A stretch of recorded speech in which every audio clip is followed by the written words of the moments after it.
Welcome back. Well, today I am joined by Dr. Mohsen, who is here on behalf of Laguna Woods Dental. Well, Dr. Mohsen, so nice to meet you. How are you today? I'm doing great. How are you? Good, good. And we were just talking a little bit off camera how your facility got a new facelift on the outside. And so now when I drive by your office every day on my way to work, I go, oh, look, there's your building with that little green building now. Yes, it's green, gray, and white. Pretty funky. I like it though. It's very identifiable. So now we won't forget where you are located. So, Dr. Mohsen, you've been in the area for 26 years, and I'm sure many of our folks know who you are. But for those of us who don't, give me just a brief background on you and how it's been going here for all those years. So yeah, my name is Mohsen, and I've been a dentist for 26 years now. And I've been practicing in this neighborhood for way before this recession thing happened. So roughly around 16, 17 years now. So I used to be right where the Mother's Market is, where the Starbucks and all of that is. Yeah. So when the COVID thing happened, I decided to leave that part and come over here. So we're right outside Gate 3. This place is also known as the Helm Center because there's Dr. Helm upstairs for pain management, and we're across the street from Wellington's, the apartments. So we're right where the first traffic light is. So there's no way you can miss it. And now those funky colors that we have now, it's impossible to miss it. So I decided during COVID time. Yeah, go ahead. I was just going to say, maybe the Laguna Woods dental sign could be neon. Yeah, that's right. Sorry, go ahead. So yeah, during COVID time, we decided to move out of there because I was part of a corporate system, which kind of like something I didn't want to do anymore. So I decided to open my own practice and do things my way, the conservative way, following the COVID protocol, which was absolutely necessary. Right. Seeing one patient at a time. And then when those things, we ended up in a dispute kind of a situation, I just decided not to be part of it and open my own place. Yes. So I'm really happy about that. That's great. So tell me about your place. So you have yourself. Do you have any other doctors there, or is it just you? Well, at this point, I'm the one here, and we do have a hygienist that comes in, but due to COVID situations, I'm trying to manage things myself. I do the cleanings. She does cleanings too, and we do most of our root canals and all the stuff that we need to do, implants ourselves. We bought a brand new CT scan. So our place is pretty much fully loaded to take care of all the necessary dental needs. And then especially because of where we are practicing, we are specializing in senior dental care, which is what I do. That's my specialty because I've been here so long, and 99% of my clientele is certain age group, and they have certain conditions that we deal with. Right. As a general dentist, I was not aware of them, but by going back to school, I found out that there's so much more that needs to be learned and so many other things that are kind of like involved in it. So we're pretty much good to go in a fully loaded situation to deal with dental work for seniors. And you're open now, right? Yes, we're open, but we're seeing one patient at a time. So you may not find another one in the waiting room. Okay. So we're not in any hurry. We want to just enjoy what we do. Well, exactly. And I think a lot of our residents and your patients will appreciate that because they know you're looking out for them as well as yourself and your staff. When it comes to certain types of issues that the elderly folks will have when it comes to their gums and their teeth, what are some of the things that they should be looking out for? When we get a little older, we're kind of like susceptible to certain conditions like diabetes, kidney problems, autoimmune disorders, heart diseases, and disabilities like osteoporosis and stuff. And there are certain medications, like we're aware of it, that there are about 700 medications out there that cause serious conditions in your in your mouth, like your gums get swollen and you got dry mouth, decay going on, and certain fungal infections.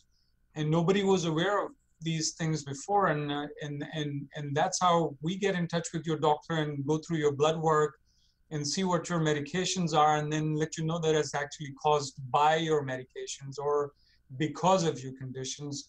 And we make changes according to that, and try to be as conservative as possible. Just to give you an example, if somebody is on osteoporosis medication, you come in and get your extraction done on a bad tooth, that wound may not heal completely ever. So these conditions are something that a GP wouldn't know unless you've been through a process.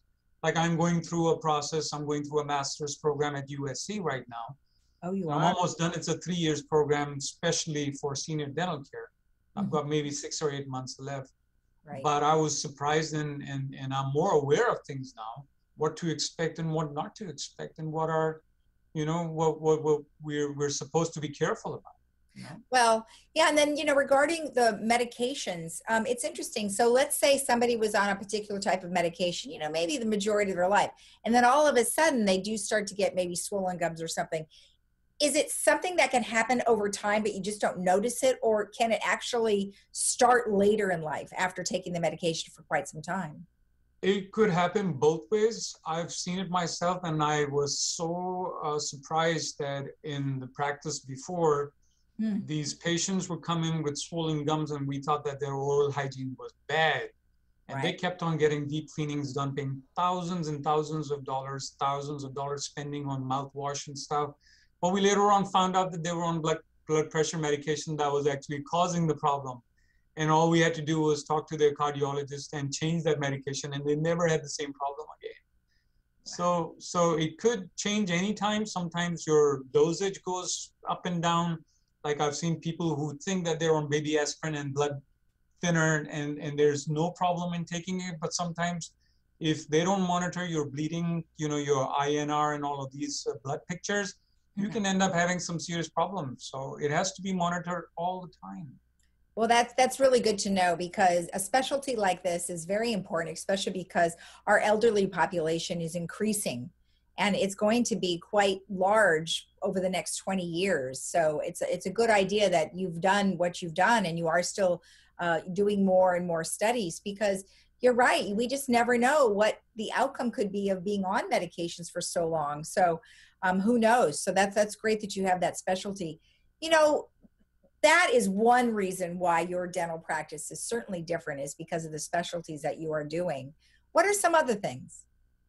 See, the thing is that I realized, because there was a small period of time where I was working for corporate, and I realized how commercial and how expensive it had become. So we decided to go back and do it the conservative way, the right way. And, not necessarily every time implant is the right treatment or plan, or extensive thousands of dollars worth of treatment plan needs to be done. Not necessarily. There are cheaper solutions as well. There are things that don't cost that much money.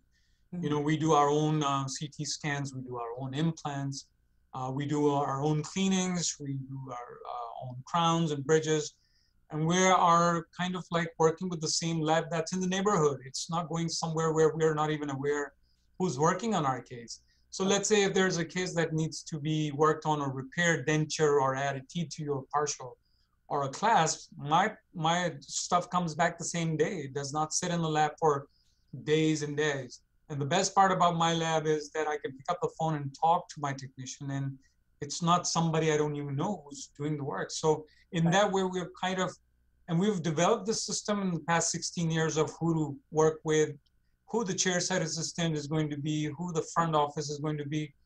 So after working for so long in a senior dental care kind of a situation, we're aware of it, what the demand is, and how to meet them the right way. Yeah. I think one of the key words that you've been saying is conservative, because there's a lot of upsell sometimes that happens, not just in dental practices, but in all practices. And so you get concerned because, wow, what if I had, maybe I thought I only had one cavity, and then all of a sudden I have 4. You're like, wait a minute. So I can see where that is very important, is to be conservative and help guide your patients.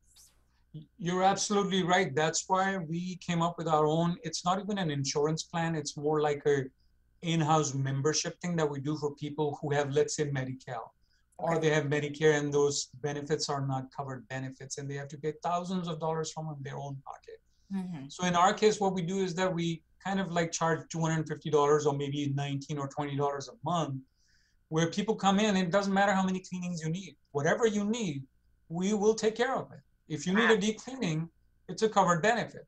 If you have an emergency call and you need to see somebody, we're here to see you. Exams, x-rays, it's all something that we take care of. It. It's more like giving back to the community, and that's what it is. And that's what we're all about. You will never find anybody in this office trying to push you to do things. We don't really need to do that way. I mean, there's a certain way of doing things. Whatever you need, it will be covered. It's a taking care of things. So that's a great idea, membership plan, because many of our insurance plans aren't really that great. Even though you pay into them, it's like, well, God, they really don't cover that much. Well, surprisingly, the thing is that what is actually, it should be a covered benefit, those insurances don't cover it. And that's how they make money out of you. And I've got a lot of people over here who've actually dropped their HMO plans or PPO plans because they figured it out that it was not really doing anything for them. Exactly. And we go out of the way with our plans. We also give you tons and tons of benefits or discounts on certain things like implants, cleanings, or cleanings basically come free with them. Yeah. Or let's say crowns and bridges. So no upsell over here. It's not going to happen unless you absolutely want it. We have that option, but we don't really need to work that way. That's the sole reason why I actually dropped the corporate and decided to do something my own. It sounds awesome. Thank you so much. It was nice to speak with you. It was very nice meeting you. Thank you so much. You're welcome. Bye-bye. And we'll be right back after this.